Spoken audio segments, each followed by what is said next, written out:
আল্লাহর নবী সাল্লাল্লাহু আলাইহি সাল্লাম বলেছেন, যারা জিলহজের চাঁদের আগে এই সমস্ত শরীরের অবাঞ্ছনীয় পশম নখগুলো কেটে রাখে আর এই 10টা দিন না কাটে, আল্লাহ পাক তার আমলনামায় পূর্ণ একটি কুরবানি আল্লাহর রাহে দেওয়ার সওয়াব তার আমলনামায় আমার আল্লাহ লিখে দেয়। হোক সে কুরবানি দেখ কিংবা না দেখ, যদি এই 10টা দিন এই শরীরের পশম এবং নখ কাটা থেকে বিরত থাকতে পারে, আমার আল্লাহ প্রত্যেকের আমল নামায়, নারী কিংবা পুরুষ সবার আমল নামায় পূর্ণ একটি কোরবানি করার সওয়াব আমার আল্লাহ লিখে দিবে। সুবহানাল্লাহ বলে। 2 নম্বর আমল, 1 জিলহজ থেকে নিয়ে 9 জিলহজ পর্যন্ত যারা একটানা রোজা রাখবে, আমার আল্লাহ তাদের অতীত জিন্দেগীর সব গুনাহ খাতাগুলো মাফ করে দেবে। যদি আমি 9টা রোজা না রাখতে পারি, আরাফার রোজা অর্থাৎ 9 জিলহজের রোজা যদি কেউ একটা রোজা রাখে, আল্লাহর নবী সাল্লাল্লাহু আলাইহি সাল্লাম বলেছেন তার 1 বছরের আগে পরের সব গুনাহ আমার আল্লাহ মাফ করে দেয়। 9 জিলহজ আরাফার দিন যারা এই রোজাটা রাখবে, আল্লাহ তাদের 1 বছরের গুনাহ মাফ করে দিবেন। সুবহানাল্লাহ বলেন। জিলহজের চাঁদ ওঠার সাথে সাথে বেশি থেকে বেশি আল্লাহর জিকির করা, সুবহানাল্লাহ, আলহামদুলিল্লাহ, আল্লাহু আকবার, লা ইলাহা ইল্লাল্লাহ, বেশি থেকে বেশি আল্লাহর দরবারে, বেশি থেকে বেশি আল্লাহর দরবারে জিকির করা। জিলহজের 4র্থ নম্বর আমল হচ্ছে, এ মাস যে সময় শুরু হয়ে যায়, এ মাসে বেশি থেকে বেশি তাকবীরে তাশরিক পাঠ করা। বলেন সুবহানাল্লাহ, আল্লাহু আকবার, আল্লাহু আকবার, লা ইলাহা ইল্লাল্লাহ, ওয়াল্লাহু আকবার, আল্লাহু আকবার, ওয়ালিল্লাহিল হামদ। বলেন আল্লাহু আকবার। জিলহজের চাঁদ যেদিন থেকে উঠবে, বেশি থেকে বেশি তাকবীরে তাশরিক, তাকবীরে তাশরিকটা বেশি থেকে বেশি পাঠ করা। বলেন সুবহানাল্লাহ। 5ম নম্বর ইবাদত, 5ম নম্বর আমল, 5ম নম্বর ফজিলত, জিলহজ মাসের, যে মাসে চাঁদ ওঠার সাথে সাথে বেশি থেকে বেশি সাদকা করতে হবে, বেশি থেকে বেশি দান করতে হবে।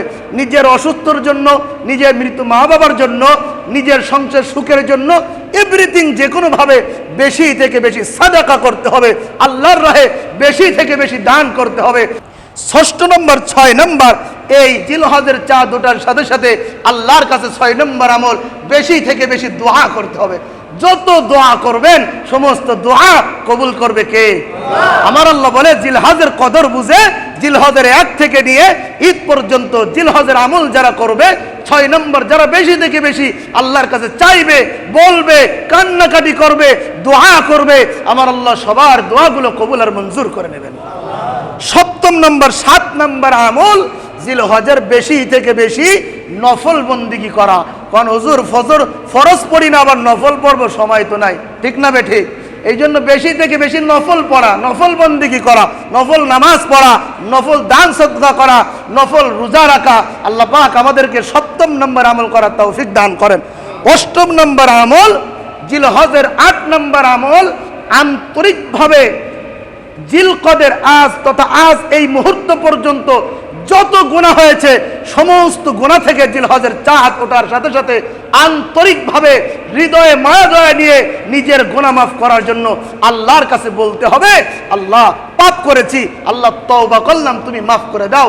আল্লাহ বলে, 8ম নম্বর আমল, জিলহজে যারা তওবা করে তাদের তওবা আমি আল্লাহ কবুল করি। সুবহানাল্লাহ। 9ম নম্বর আমল, যদি কারোর সামর্থ্য থাকে তাহলে সামর্থ্য অনুযায়ী বাইতুল্লাহর হজ এবং এই মাসে বাইতুল্লাহর হজ এবং উমরা করা। বলেন সুবহানাল্লাহ। 10ম নম্বর আমল, যে যাদের উপর কুরবানি ওয়াজিব, 10ই জিলহজ, 11ই জিলহজ, 12ই জিলহজ যেন তারা জিলহজের আমল করে, কোরবানির দিন যেন সামর্থ্যবানরা কোরবানি দেয়। বলেন সুবহানাল্লাহ। সাহাবারা প্রশ্ন করেছে, ওগো নবীজি, ইয়া রাসূলুল্লাহ, কোরবানির দিন সবচেয়ে গুরুত্বপূর্ণ প্রিয়তম আমল কি?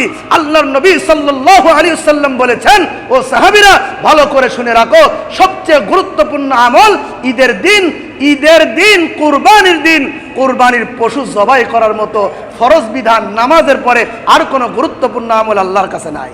সুবহানাল্লাহ। তাহলে কুরবানির দিন সবচেয়ে গুরুত্বপূর্ণ ইবাদত আল্লাহর কাছে কুরবানি করা। বলেন সুবহানাল্লাহ। ওগো নবীজি, কুরবানি করলে কি হয়? কুরবানি করলে কি হয়? যে কুরবানি করলে প্রত্যেকটা পশমের বিনিময়ে আল্লাহ পাক একটা করে নেকি লিখে দেয়। আপনি আসতে বলেন।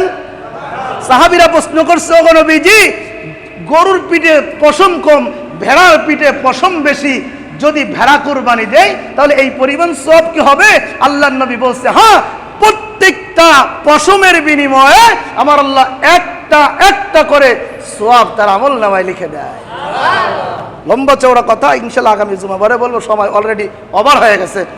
খবর দৃষ্টিতে দেখবেন। আল্লাহ পাক আমি যে কথাগুলো বলেছি, জিলহজের যে আমলের কথাগুলো বলেছি, আল্লাহ পাক আমাদের সব ভাইকে, আওয়াজ যারা শুনেছে সব মা বোনকে আমল করার তৌফিক দান করেন। সবাই বলছে আমিন। ওয়া আখিরি দাওয়ানা আলহামদুলিল্লাহি রাব্বিল আলামিন। মসজিদের জন্য